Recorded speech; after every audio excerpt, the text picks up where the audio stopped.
নাফিসা, আপনি ঠিকই বলেছেন যে কালকে থেকেই মূলত গভীর রাত্র থেকে বৃষ্টি শুরু হয়েছে। সেই বৃষ্টি কেবল রাজধানী নয়, সারা দেশেই বৃষ্টি হচ্ছে। আমরা যেমন আবহাওয়া অফিসের সঙ্গে কথা বলেছি, তারা আমাদেরকে জানিয়েছে যে গত 24 ঘন্টায় মূলত বরিশালে 75 মিলিমিটার বৃষ্টিপাত রেকর্ড করা হয়েছে এবং সবচেয়ে বড় কথা হচ্ছে রাত্র 11টার থেকে এই ভারী বৃষ্টিপাত শুরু হয় এবং তার ফলেই বরিশালের কয়েকটি স্থানে, যদিও উল্লেখযোগ্য কয়েকটি স্থানে আমরা দেখেছি যে জলাবদ্ধতার সৃষ্টি হয়েছে। এটি একটি বড় সমস্যা ও বরিশাল সিটি কর্পোরেশন এলাকার, যে একটু বৃষ্টি হলেই কয়েকটি গুরুত্বপূর্ণ সড়কে, আমরা যে জায়গাটিতে আছি বরিশাল নবগ্রাম রোড এলাকার বটতলা, এখানে কিন্তু একটু বৃষ্টি হলেই জলাবদ্ধতা সৃষ্টি এবং যেহেতু এখন অফিস সময়, সুতরাং একটা জনদুর্ভোগও সৃষ্টি হয়েছে। রিক্সার জন্য অনেকে দাঁড়িয়েছে, আমরা দেখেছি যে ছাতা মাথায় দিয়ে অনেকেই যাওয়ার চেষ্টা করেছেন এবং অপেক্ষা করছেন রিক্সার জন্য। আবহাওয়া অফিস আমাদেরকে জানিয়েছে মূলত লঘুচাপ বা মৌসুমি বায়ু সক্রিয় থাকা এবং অন্যদিকে সাগরে একটি লঘুচাপ সৃষ্টি হওয়ার কারণেই কিন্তু এই বৃষ্টিপাত হচ্ছে। এবং আবহাওয়া অফিস আরও একটি তথ্য জানিয়েছে যে হয়তো এই অবস্থাটা আরও 2-1 দিন থাকতে পারে, তবে যে ভারী বৃষ্টি হয়েছে সেরকম বৃষ্টিপাত না হওয়ার সম্ভাবনা রয়েছে বলে আমাদেরকে জানিয়েছে।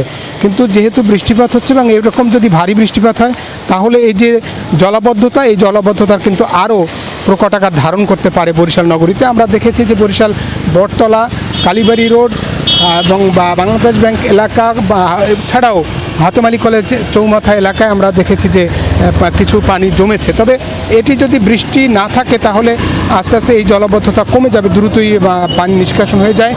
কিন্তু যদি বৃষ্টিপাতের এই তীব্রতা আরও বাড়ে, অর্থাৎ মুষলধারে যদি বৃষ্টি হয়, সেক্ষেত্রে কিন্তু শুধু এই শহর না, এই সড়ক নয়, অন্য সড়কগুলোও কিন্তু পানির নিচে ডুবে যাওয়ার সম্ভাবনা রয়েছে। যেহেতু বরিশাল অঞ্চলটি বরিশালের সিটি কর্পোরেশন এলাকার জলাবদ্ধতা একটি বড় সমস্যা, যদিও সিটি কর্পোরেশন আমাদেরকে জানিয়েছে যে এই জলাবদ্ধতা নিরসনের জন্য বড় একটি প্রকল্প গ্রহণ করা হয়েছে এবং তার কাজও কিন্তু নগরে শুরু হয়েছে। হয়তো এই কাজ শেষ হলে বরিশালের যে কোনো বৃষ্টিতেই আর জলাবদ্ধতা থাকবে না, এমনটা জানিয়েছে সিটি কর্পোরেশন। কিন্তু যেহেতু সাগরে লঘুচাপ এবং মৌসুম বায়ু সক্রিয় থাকার কারণেই এই বৃষ্টিপাত হচ্ছে, এমনটা জানিয়েছে আবহাওয়া অফিস।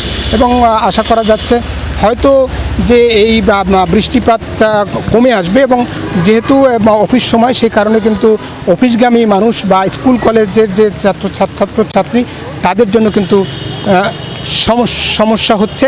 তো এই ছিল মূলত বরিশাল থেকে, বরিশালের যে বিভিন্ন স্থানে বৃষ্টির কারণে জলাবদ্ধতা, তার সবশেষ তথ্য। আমরা যাব পিরোজপুরে আছে আমাদের সহকর্মী মোস্তফা জানাবেন যে পিরোজপুরে বৃষ্টিতে কেমন প্রভাব পড়ছে বা শহরে জানাবেন।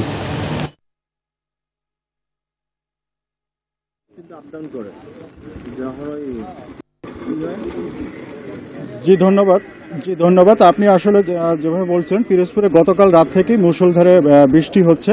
তো এখন সকাল থেকে কিছুটা থেমে বৃষ্টি হচ্ছে, কিন্তু সব থেকে যে সমস্যাটা হয়েছে, এখানে মূলত যারা প্রতিদিন খেটে খাওয়া মানুষ আছেন বা রিক্সা বা প্রতিদিন যারা কাজ করে, তারা আসলে এই বৃষ্টিতে তারা বের হতে পারছেন না এবং তাদের জনজীবনের উপর কিছুটা প্রভাব পড়েছে।